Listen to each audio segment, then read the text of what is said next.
છે આ બધા તરત ત્યાં પહોંચી જશે અને સરકારમાં પણ ભૂપેન્દ્ર દાદાની, મુખ્યમંત્રીની અને હર્ષભાઈ સંઘવી આપણા ગૃહમંત્રીની એવી ધાક છે કે લુખા તત્વો એ બધા ગભરાઈ અને બંધ થઈ ગયા છે. આ બધું ચાલુ રાખવાનું છે. આ કન્યા છાત્રાલય બંધ નહીં થાય એટલે આપણે જોવું પડે.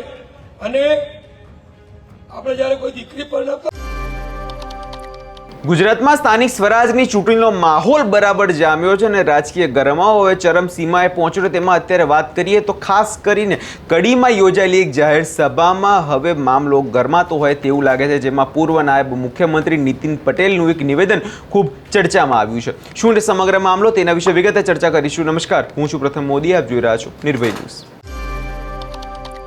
સ્થાનિક સ્વરાજની ચૂંટણી લઈને રાજકારણ ગરમાઈ રહ્યું છે. એવામાં હવે નીતિન પટેલે મતદારોને લઈ ખૂબ જ એક ચર્ચામાં આવે એવું નિવેદન કર્યું છે, જેમાં તેમણે મતદારની પ્રક્રિયા સામાજિક જવાબદારી સાથે જોડતા કહ્યું કે જેમ આપણે આપણી લાડકવાઈ દીકરીને ભણાવતી વખતે સામેવાળા ઘરની પ્રતિષ્ઠા અને સંસ્કાર અને વેવાઈની ઓળખ 100 વાર કરતા હોઈએ છીએ, બરાબર એ જ રીતે મત આપતી વખતે પણ ઉમેદવારોને પારખવા જોઈએ. સૌપ્રથમ સાંભળી લઈએ તે નિવેદન તેમણે વધુમાં શું કહ્યું હતું અને પછી તેના પર ચર્ચા કરીએ.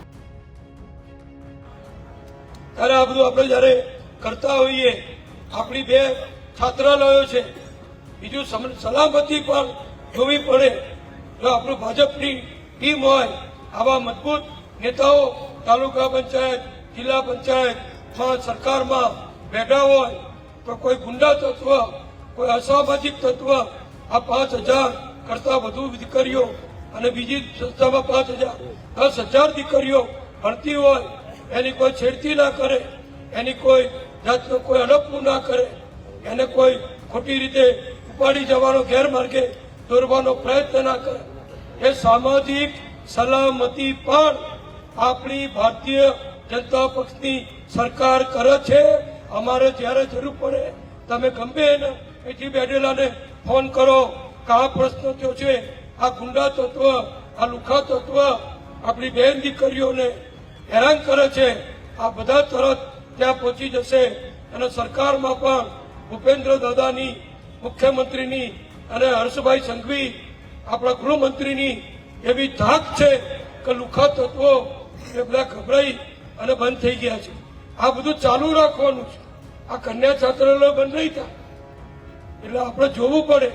અને આપણે જયારે કોઈ દીકરી પરણાવતા હોય ને ત્યારે હમાવાળાનું ઘર જોઈતા હોઈએ છીએ. છોકરો પરણાવતા હોઈએ તો વેવાઈ પક્ષનું ઘર જોતા હોઈએ છીએ. આ મત આપતી વખતે પણ આપણા ઉમેદવારને જોવા જોઈએ. ભણેલા, ગણેલા, શિક્ષિત, સંસ્કારી એવા પરિવારના આ બધા ઉમેદવારો, અને અમે બધા એમની પાછળ છીએ, એમને જોડે રહીને કામ કરાવવાના છીએ. અને સામે પક્ષે નો ગેરંટી, ભાજપની ફૂલ ગેરંટી, કોંગ્રેસની નો ગેરંટી. ખ્યાલ આવ્યો ને બધાને? તો તમારે ગેરંટી લેવી જોઈએ કે નો ગેરંટી લેવી? કદાચ કોઈ પૈસા વધારે હોય તો સાડી બાડી આપશે, મને ખબર નથી, આપશે કદાચ. એ તો અમે અમારી રીતે ઉપાય કરશું. હા, સાડીઓ લઈને આપણે કડી બીને ભાઈ ત્યાં વેચી દઈશું, ત્યાંથી લઈ લઈશું એમની પાસેથી. અહીં જો કોઈ આચારસંહિતાનો ભંગ કર્યો, સાડીઓ, પૈસા, બીજું બધું વ્યસની ચીજ વસ્તુઓ વેચી, તો પોલીસને કડક સૂચના સરકારની ચૂંટણી પંચની છે કે ગમે એવો હોય, સુખી હોય, ગરીબ હોય, તાકાતવાળો હોય કે મધ્યમ વર્ગનો હોય, ખોટું કર્યું એને છોડવાના નથી. હવે આપણા ભૂપેન્દ્રભાઈએ યોગી આદિત્યનાથ જેવા કડક બની ગયા છે, સમજી લેજો. ભૂપેન્દ્રભાઈ મૃદુ પણ છે અને કડક પણ છે, એટલે કોઈ ભૂલતા નહીં. ક્યાંય સેજ પણ કોઈ ખોટું કરે, વિરોધ પક્ષવાળા, કોંગ્રેસવાળા, તો તરત અમારા વિનોદભાઈને કે બીજા કોઈ હોદ્દેદારને, ધારાસભ્યને, તમે એને ફોન કરજો અને તરત તમને એનું રિઝલ્ટ બનશે. એટલે આપણે કોઈને ધમકાવતા નથી, કોઈને ડરાવતા નથી. આપણે પ્રેમથી, કામથી, વિશ્વાસથી ભારત માતાના એક સપૂત તરીકે, આપણે ભાજપના કાર્યકર તરીકે પ્રજાના મત લેવાના છે. સામે પક્ષે આ બધું ખાલી છે, કઈ છે નહીં, એટલે એમની વાતોમાં આવતા નહીં. જે આખી જિંદગી આઝાદીના 60 વર્ષ સુધી જે પક્ષે રાજ કર્યું એ પક્ષ આજે આખો રમણ થઈ ગયો છે. રોજ તમે છાપામાં ટીવીમાં જોતા હશો સેંકડો કોંગ્રેસીઓ એ ભાજપમાં જોડાઈ રહ્યા છે. કે એમને ખબર પડી છે કે આ કોંગ્રેસમાં હવે રહેવાય નહીં. ભાજપ દેશભક્તોનો સેવા કરનારાનો ધાર્મિક લોકોનો પક્ષ છે. એટલે આપણે બધા આ બધું નક્કી કરો અને ઉમેદવાર મેં કીધું ને 2 પક્ષ સરખામણી કરો.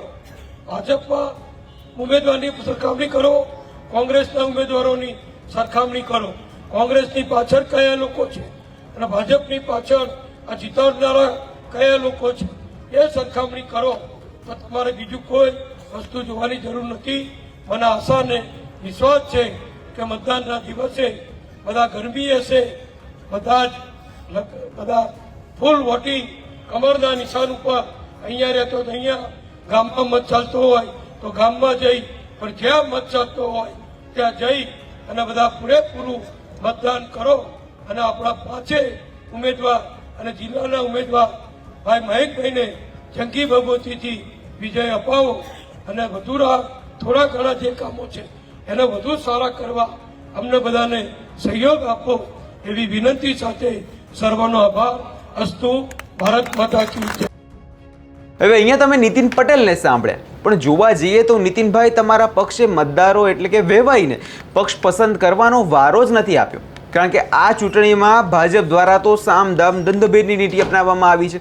જો ખરેખર તમારે કંઈ ને કંઈ કહેવું હોય તો તમારા પક્ષના લોકોને કહો કે ઈમાનદારીથી ચૂંટણી લડે, ના કે આવા બધા તીકડા કરીને. વધુમાં નીતિન પટેલે કોંગ્રેસને આડે હાથ લેતા કહ્યું કે કોંગ્રેસ પાસે હવે કોઈ વિઝન બચ્યું નથી. તેમણે લોકબોલ શબ્દનો ઉપયોગ કરતા કહ્યું કે હવે કોંગ્રેસ રમણ ભમણ થઈ ગઈ છે. કોંગ્રેસવાળા સાડીઓ અને પૈસાની વહેંચણીથી મતો ખરીદવાનો પ્રયાસ કરી રહ્યા છે. તેમણે ખાસ કરીને જે મહિલા મતદારો છે તેમને કહ્યું કે આવી કોઈ પણ લાલચમાં તમારે કોઈ આવું નહીં, અને તેમણે કડક શબ્દોમાં વહીવટી તંત્ર અને પોલીસના માધ્યમથી ચેતવણી પણ આપી દીધી છે કે જો કોઈ આવી ગેરકાયદેસર પ્રવૃત્તિ કરતા પકડાય તો તમે ગમે તેવો વગદાર માણસ હશે તો તેને પણ જેલના સળિયા પાછળ નાખી દેવું પડશે. એટલે હવે જોવા જઈએ તો આમાં ઉલટા ચોટ કોતવાલ કો ડાટે જેવી જ પરિસ્થિતિ અહીંયા થઈ છે. કેમ કે હવે તો નીતિન પટેલ એવું કહી રહ્યા છે કે સાડી અને એવી બધી વસ્તુથી લોકોને રીઝવવા કરતાં હવે પક્ષ સામું જ પડી જાઓ. પોલીસનો દુરુપયોગ કરીને જે પ્રકારે ભારતીય જનતા પાર્ટીના લોકો જે ઉમેદવારોને ફોર્મ પાછા ખેંચવાની જે પ્રવૃત્તિ કરતા હતા, જેવા આક્ષેપો વિપક્ષ દ્વારા લગાવવામાં આવ્યા હતા, અને હવે એ જ પ્રમાણે હવે નીતિન પટેલનું આ નિવેદન ક્યાંક ને ક્યાંક હવે ભારતીય જનતા પાર્ટીની ચિંતામાં વધારો કરી શકે તેમ છે. હવે જોવાનું એ રહેશે કે નીતિન પટેલના આ નિવેદનથી મતદારો પર કેટલી અસર થાય છે. આ વિષયને લઈને તમારો શું અભિપ્રાય છે અમને કમેન્ટ કરી ચોક્કસથી જણાવજો. અને અમારી ચેનલ નિર્ભય ન્યૂઝને લાઇક, શેર અને સબસ્ક્રાઈબ કરવાનું ભૂલશો નહીં.